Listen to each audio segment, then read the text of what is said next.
40 പേരുമായി സഞ്ചരിച്ച ബസ് നിയന്ത്രണം വിട്ട് പുഴയിലേക്ക് വീണ് തകർന്ന് 14 പേർ മരിച്ചു. 16 പേർക്ക് ഗുരുതര പരിക്ക്. 10 പേരെ കാണാതായി.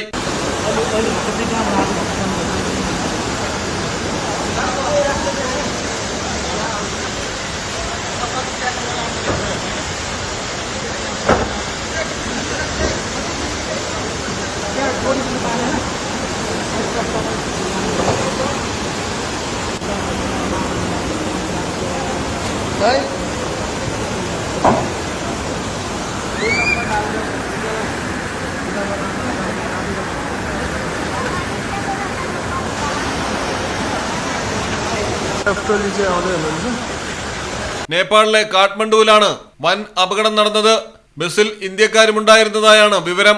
നേപ്പാളിലെ തനാഹുൻ ജില്ലയിൽ വെച്ച് നിയന്ത്രണം വിട്ട ബസ് റോഡിൽ നിന്ന് താഴ്ചയിലേക്ക് വീണ് നദിയിൽ പതിക്കുകയായിരുന്നു. പൊഖാറയിൽ നിന്ന് കാഠ്മണ്ഡുവിലേക്ക് പുറപ്പെട്ട ബസ്സാണ് അപകടത്തിൽപ്പെട്ടത്. കാണാതായവർക്കുള്ള തിരച്ചിൽ തുടരുന്നു. News desk Malayalam television.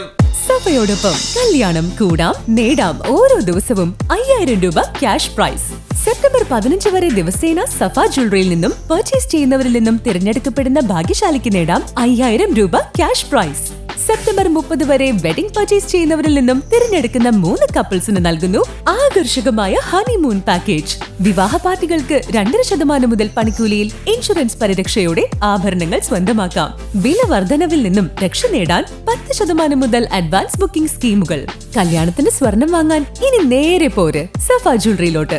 സഫ ജ്വല്ലറി. കോൾ 9400024916.